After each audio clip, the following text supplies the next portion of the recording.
ಒಂದು ಖುಷಿ ನಾವು ಖುಷಿ ಮೂಡಲ್ಲೇ ಇದ್ದೀವಿ ಹೇಳಿದಾಗ ನನಗೂ ಭಾಳ ಬೇಜಾರಾಗ್ತಿದೆ, ಗೊತ್ತಿಲ್ಲ ಏನು ಮಾಡಬೇಕು ಅಂತ. ನಿಮ್ಮ ಸಪೋರ್ಟು ಒಂದು ರೀತಿ ನಮಗೆ ಎಲ್ಲನೂ ಯೋಗರಾಜ್ ಭಟ್ರಿಂದ ಶುರುವಾಗುತ್ತೆ, ಆಮೇಲೆ ಅಶ್ವಿನಿ ಮೇಡಮ್ ಬರ್ತಾರೆ, ಸೂರಿ ಅವರು, ದುನಿಯಾ ವಿಜಿ, ಮತ್ತು ಎಲ್ಲ ಸೃಜನ್ ಲೋಕೇಶ್ ಅವರು, ನಮ್ಮ ಡೈರೆಕ್ಟರ್ಸ್ ಚೇತನ್ ಆಗ್ಬೋದು, ಅನಿಲ್ ಕುಮಾರ್, ಎಲ್ಲ ಸಾಕಷ್ಟು ಜನ ಎಲ್ಲರೂ ಅವತ್ತೆಲ್ಲ ನಮ್ಮ ಸಿನಿಮಾದವರೇ ಬಂದು, ಹೊರಗಿನ ಜನನೂ ಬಂದು ಇವರೆಲ್ಲೂ ಆಯಿತು. ನಮಗೆ ಇಲ್ಲ ಬೇರೆ ಥರದ್ದು ಆಗಿದೆ ಅಂದ್ಕೊಂಡ್ರೆ ಇವ್ರು ಕೆಲವು ತೀರ್ಮಾನಗಳು. ನಾನು ಇದನ್ನು ಕ್ಲಾಸ್ ಅಂತ ನಾನು ಒಪ್ಪಲ್ಲ. ನಾನು ಇದನ್ನು ಒಳ್ಳೆ ಸಿನಿಮಾ ಅಂತ ಹೇಳ್ತೀನಿ. ಕ್ಲಾಸು ಮಾಸು ಅಂತ ನಾನು ಸಪ್ರೇಟ್ ಮಾಡೋದಿಲ್ಲ. ಅದು ಹೋಗಿ ತುಂಬ ದಿನ ಆಯಿತು, ತುಂಬ ದಿನಗಳಾಗ್ಬಿಡ್ತು ಆ ಥರ ಕ್ಲಾಸು ಮಾಸ ಅಂತ ಹೋಗಿ. ಈಗ ಎರಡೇ ಥರದ್ದಾಗತ್ತೆ, ಒಂದು ಒಳ್ಳೆ ಸಿನಿಮಾ, ಇಲ್ಲ ನೋಡ್ದಿರೋ ಸಿನಿಮಾ, ಹಿಂಗೆ ಆಗುತ್ತೆ.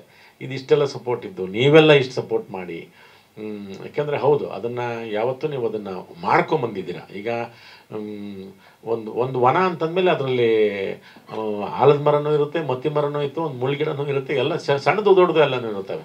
ಎಲ್ಲ ಒಂದೇ ಥರದ ಅಳತೆ ಮರಗಳು ಇರೋದಿಲ್ಲ ಒಂದು ಕಾಡು ಅಂದಮೇಲೆ.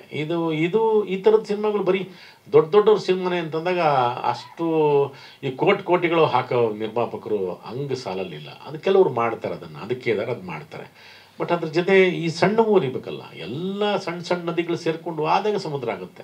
ಈ ನದಿಗಳು ಹರಿವೇ ಇಲ್ಲ ಅಂದಮೇಲೆ ಸಮುದ್ರ ಅದ್ರದ್ದು ಕಷ್ಟ ಆಗುತ್ತೆ. ಆ ಸಮುದ್ರದಕ್ಕೆ ಜೀವ ಉಳಿಯೋದು ಕಷ್ಟ ಆಗುತ್ತೆ. ನಾವು ಇದನ್ನು ಸಣ್ಣದ ನದಿ ಥರ ಶಿವಮೊಗ್ಗದ ಒಳ್ಳೆ ನದಿ ಇದು ಹರ್ಕೊಂಡು ಹೋಗ್ತೀವಿ ಅಂತ ನಾವು ಅಂದ್ಕೊಂಡ್ವಿ ನಿಜವಾಗ್ಲೂ. ಆದರೆ ಇವತ್ತು ನೋಡಿದಾಗ ಇವತ್ತು ಕೇಳಿದ ನನಗೂ ಬೇಜಾರಾಗ್ತದೆ. ಒಂದು ರೀತಿ ಹೌದು, ಎಲ್ಲ ನಾವು ಮಾರ್ನಿಂಗ್ ಶೋ ಎಲ್ಲ 35-40% ಇರುತ್ತೆ. ಆಮೇಲೆ ಮ್ಯಾಟ್ನಿ ಮತ್ತು ಫಸ್ಟ್ ಶೋ ಎಲ್ಲ 60-70% ಆಗಿದೆ ಅಂತ ಅಂದ್ಕೊಂಡಿದ್ವಿ. ಗೊತ್ತಿಲ್ಲ ಈಗ ನನಗೂ ಏನು ಕೊಳ್ಳೆಗಾಲಕ್ಕೆ ಹೋಗಿ ಬರ್ಬೇಕು. ನಾವು ಏನೋ ತಾಯ್ದ ಗೀತೆ ಮಾಡಿಸ್ಕೊಂಬಂದು ಒಂದು ಒಳ್ಳೆಯದು ಏನೋ ಒಂದು ನಿಂಬೆಹಣ್ಣು ಮಂತ್ರಿಸ್ಬೇಕು ಅಂತ ಕಾಣುತ್ತೆ ನಾವು. ಅದಕ್ಕಿಂತ ಹೆಚ್ಚಾಗಿ ನಿಮ್ಮ ಸಪೋರ್ಟ್ ಬೇಕು. ಅದನ್ನು ಹೌದು ಏನು ಮಾಡೋಕ್ಕಾಗಲ್ಲ, ಗೊತ್ತಿಲ್ಲ. ಮೋಸ್ಟ್ಲಿ ಜನ ಎಲ್ಲ ಭಾಗ್ಯಗಳು ಮೂಡಲ್ಲಿರ್ಬೇಕೇನೋ. ಎಲ್ಲ ಭಾಗ್ಯಗಳು ಕಾಲ ಅಲ್ಲ ಇದು. ನಮ್ಮ ಸಿನಿಮಾದು ಇದನ್ನು ನಾವು ಸಿನಿಮಾದಲ್ಲಿ ತುಂಬ ಮುಂಚೆನೇ ಮಾಡಿಬಿಟ್ವಿ. ಇದು ಟಿಫನ್ ಕ್ಯಾರಿಯರ್ ಅಂತೆ, ಅದಂತೆ, ಪುಸ್ತಕ ಅಂತೆ ಮಾಡೋದು ಟಿಕೆಟ್ ಜೊತೆಗೆ. ಆಮೇಲೆ ಅದು ಕೊಡ್ತೀವಿ ಇದು ಕೊಡ್ತೀವಿ ಅಂತ ತುಂಬ ಮಾಡಿದ್ವಿ. ಅದಾದಮೇಲೆ ಸುಮ್ಮನಾಯಿತು. ಗೊತ್ತಿಲ್ಲ ಈಗ, ಗೊತ್ತಿಲ್ಲ ಯಾಕಂದರೆ ಇದು ಎಲ್ಲ ಸಮಸ್ಯೆಗಳನ್ನು ಹೌದು ಇದನ್ನು ನೋಡ್ತಿಲ್ಲ ಅಂತ ನಮ್ಗೆ ಒಂದು ರೇಂಜ್ಗೆ. ನಮಗೆ ನಾವು ಫೇಸ್ಬುಕ್ ತೆಗೆದ್ರೆ, ಯೂಟ್ಯೂಬ್ ತೆಗೆದ್ರೆ, ಬೇರೆ ಥರದಲ್ಲಿ ಜನ ಮಾತಾಡೋದಾಗಲೇ ಅಲ್ಲೇ ನೋಡಿದಾರಲ್ಲ ಅಂತ ಅನಿಸುತ್ತೆ. ನಾನೆಲ್ಲೋ ತರಕಾರಿ ಅಂಗಡಿಗಲ್ಲೆಲ್ಲ ಹೋದಾಗ ಸಾರ್ ಶಾಕಾಹಾರಿ ಕೊಚ್ಚಿಬಿಟ್ಟಿದ್ದೀರಾ, ಕತ್ತರಿಸ್ಬಿಟ್ಟಿದ್ದೀರಾ ಅಂತ ನಾವು ಇದನ್ನು ನೋಡಿದಾರೆ ಅಂದರೆ ನಮ್ಗೆ ಆ ವರ್ಗದ ಜನ ನೋಡೋದೇ ಭಾಳ ಮುಖ್ಯ ಆಗುತ್ತೆ. ಎಲ್ಲ ಥರದ್ದು ಇದನ್ನು